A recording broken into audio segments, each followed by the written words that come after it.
भक्तजनों, आपका हमारे चैनल दैविक मंत्र पर हार्दिक स्वागत है। प्यारे भक्तों, आज शनिवार है और आज का दिन भगवान शनि को समर्पित है। आज के दिन भगवान शनि की पूजा पाठ होती है और इनके मंत्रों का पूरे विधि विधान से उच्चारण किया जाता है। भक्तजनों, ऐसी मान्यता है कि इनके मंत्रों का उच्चारण करने से आपकी हर समस्या दूर होती है, चाहे फिर नौकरी से संबंधित हो या फिर धन की कमी की समस्या हो या फिर व्यवसाय में नुकसान लग रहा हो। ऐसी तमाम सभी समस्याओं को यह मंत्र दूर कर सकता है। परंतु भक्तजनों, भगवान शनि न्याय और कर्म फलदाता है। वे मनुष्य के कर्मों के अनुसार मनुष्य का दंड और उसके कार्य क्षेत्र में आने वाली सफलता निर्धारित करते हैं। साथ ही शनिदेव ही एकमात्र ऐसे देवता है जो संपूर्ण राशियों के मनुष्यों के कर्मों का हिसाब किताब रखते हैं। भक्तजनों, अगर आपके ऊपर घोर संकट मंडरा रहे हैं और आपने हर जगह सभी उपाय करके देख लिया और कोई भी उपाय काम नहीं कर रहा है, तो आप भगवान शनि के इस मंत्र को जाप या श्रवण करके देख सकते हैं, क्योंकि इस मंत्र की शक्ति बहुत ज्यादा होने के कारण यह हर जगह प्रभावशाली है और अपना असर जरूर दिखाता है। बस आपको नियमित जाप या श्रवण करना है। तो आइए भक्तजनों, समय ना गवाते हुए इस शनि मंत्र का श्रवण शुरू करते हैं। वीडियो पसंद आए तो वीडियो को लाइक, शेयर और चैनल को सब्सक्राइब करना बिल्कुल भी ना भूले।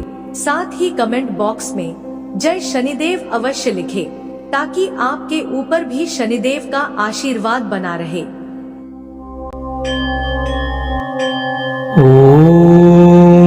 नीलांजन समाभासं रविपुत्रं यमाग्रजं छायामात्रण्डसम्भुतं तं नमामि शनैश्चरम्। ॐ नीलांजन समाभासं रविपुत्रं यमाग्रजं छायामात्रण्डसम्भुतं तं नमामि शनैश्चरम्। ॐ नीलांजन समाभासं रविपुत्रं यमाग्रजं छायामात्रण्डसम्भुतं तं नमामि शनैश्चरम्। ॐ नीलांजन समाभासं रविपुत्रं यमाग्रजं छायामात्रण्डसम्भुतं तं नमामि शनैश्चरम्। ॐ नीलांजन समाभासं रविपुत्रं यमाग्रजं छायामात्रण्डसम्भुतं तं नमामि शनैश्चरम्। ॐ नीलांजन समाभासं रविपुत्रं यमाग्रजं छायामात्रण्डसम्भुतं तं नमामि शनैश्चरम्। ॐ नीलांजन समाभासं रविपुत्रं यमाग्रजं छायामात्रण्डसम्भुतं तं नमामि शनैश्चरम्। ॐ नीलांजन समाभासं रविपुत्रं यमाग्रजं छायामात्रण्डसम्भुतं तं नमामि शनैश्चरम्। ॐ नीलांजन समाभासं रविपुत्रं यमाग्रजम् छायामात्रण्डसम्भूतं तं नमामि शनैश्चरम्। ॐ नीलाञ्जनसमाभासं रविपुत्रं यमाग्रजम् छायामात्रण्डसम्भूतं तं नमामि शनैश्चरम्। ॐ नीलाञ्जनसमाभासं रविपुत्रं यमाग्रजम् छायामात्रण्डसम्भूतं तं नमामि शनैश्चरम्। ॐ नीलाञ्जनसमाभासं रविपुत्रं यमाग्रजम् छायामात्रण्डसम्भूतं तं नमामि शनैश्चरम्। ॐ नीलाञ्जनसमाभासं रविपुत्रं यमाग्रजम् छायामात्रण्डसम्भूतं तं नमामि शनैश्चरम्। ॐ नीलाञ्जनसमाभासं रविपुत्रं यमाग्रजम् छायामात्रण्डसम्भूतं तं नमामि शनैश्चरम्। ॐ नीलाञ्जनसमाभासं रविपुत्रं यमाग्रजम् छायामात्रण्डसम्भूतं तं नमामि शनैश्चरम्। ॐ नीलाञ्जनसमाभासं रविपुत्रं यमाग्रजम् छायामात्रण्डसम्भूतं तं नमामि शनैश्चरम्। ॐ नीलाञ्जनसमाभासं रविपुत्रं यमाग्रजम् छायामात्रण्डसम्भूतं तं नमामि शनैश्चरम्। ॐ नीलाञ्जनसमाभासं रविपुत्रं यमाग्रजम् छायामात्रण्डसम्भूतं तं नमामि शनैश्चरम्। ॐ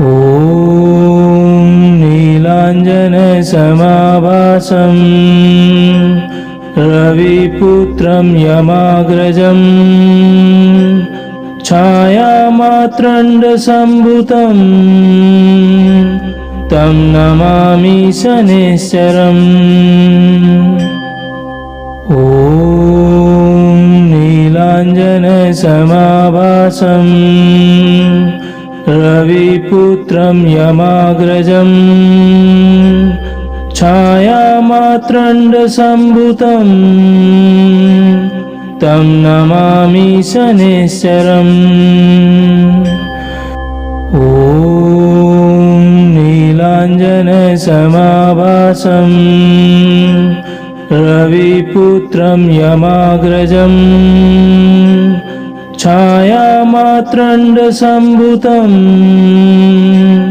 तं नमामि शनैश्चरम्।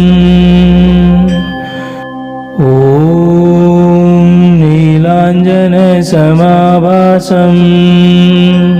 रविपुत्रं यमाग्रजम् छायामात्रण्डसम्भूतं तं नमामि शनैश्चरम् ॐ नीलाञ्जनसमाभासं रविपुत्रं यमाग्रजं छायामात्रण्डसम्भूतं तं नमामि शनैश्चरम् ॐ नीलाञ्जनसमाभासं रविपुत्रं यमाग्रजं छायामात्रण्डसम्भूतं तं नमामि शनैश्चरम् ॐ नीलाञ्जनसमाभासं रविपुत्रं यमाग्रजं छायामात्रण्डसम्भूतं तं नमामि शनैश्चरम् ॐ नीलाञ्जनसमाभासं रविपुत्रं यमाग्रजं छायामात्रण्डसम्भूतं तं नमामि शनैश्चरम् ॐ नीलाञ्जनसमाभासं रविपुत्रं यमाग्रजं छायामात्रण्डसम्भूतं तं नमामि शनैश्चरम् ॐ नीलाञ्जनसमाभासं रविपुत्रं यमाग्रजं छायामात्रण्डसम्भूतं तं नमामि शनैश्चरम् ॐ नीलाञ्जनसमाभासं रविपुत्रं यमाग्रजं छायामात्रण्डसम्भूतं तं नमामि शनैश्चरम् ॐ नीलाञ्जनसमाभासं रविपुत्रं यमाग्रजं छायामात्रण्डसम्भूतं तं नमामि शनैश्चरम् ॐ नीलाञ्जनसमाभासं रविपुत्रं यमाग्रजं छायामात्रण्डसम्भूतं तं नमामि शनैश्चरम्